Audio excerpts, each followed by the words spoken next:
अब हम 36वीं से 40वीं विधि तक चलते हैं। यहाँ साधना और भी सूक्ष्म होती जाती है।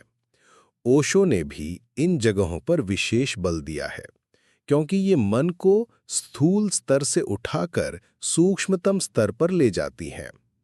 36वीं विधि, श्वास की धारा का अनुसरण। शिव कहते हैं, श्वास भीतर आती है और बाहर जाती है। जब श्वास नासिका से होकर गुजरती है, उसके मार्ग का अनुसरण करो।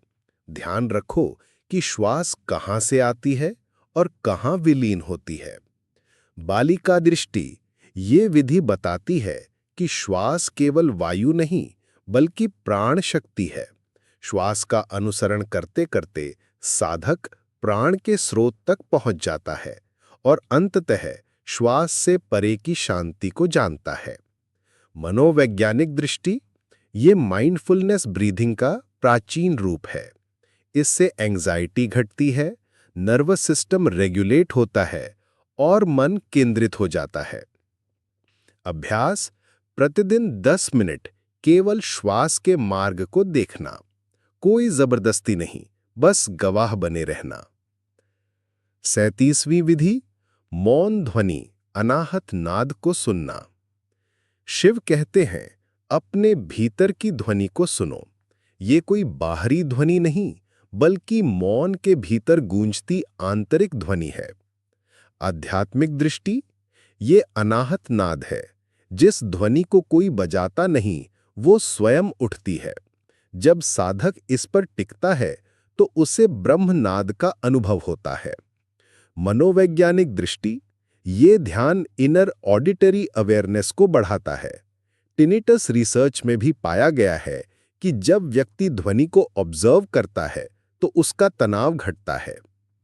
अभ्यास, शांत कमरे में बैठकर ध्यान दो कि भीतर कहीं कोई हल्की गूंज, सीटी या घंटी जैसी ध्वनि सुनाई देती है। बस उसी पर टिके रहो।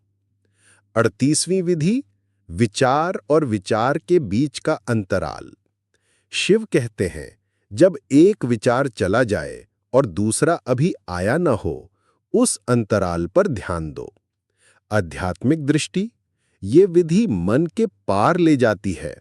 विचारों के बीच का गैप वही स्थान है जहां आत्मा प्रकट होती है। मनोवैज्ञानिक दृष्टि, माइंड की स्ट्रीम में माइक्रो पॉजेज होते हैं, लेकिन हम उन्हें पकड़ नहीं पाते। जब साधक इन्हें देखता है, तो उसे गहरी शांति और क्लैरिटी मिलती है। अभ्यास, आंख बंद कर बैठो और विचार आते जाते देखो। जैसे ही एक विचार गया और दूसरा आता है, उस बीच को महसूस करो। 39वीं विधि, स्वप्न की जागरूकता। शिव कहते हैं, स्वप्न देखते समय यदि जागरूक हो जाओ, तो वही स्वप्न द्वार बन जाएगा। आध्यात्मिक दृष्टि, ये विधि साधक को स्वप्न योग की ओर ले जाती है।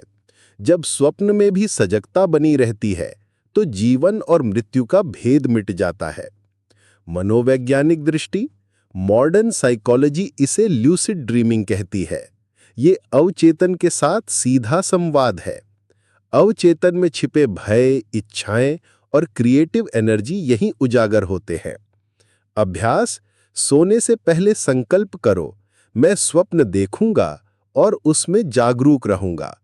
धीरे धीरे अभ्यास से ल्यूसिड ड्रीम्स घटित होते हैं। 40वीं विधि, नींद में भी साक्षी भाव।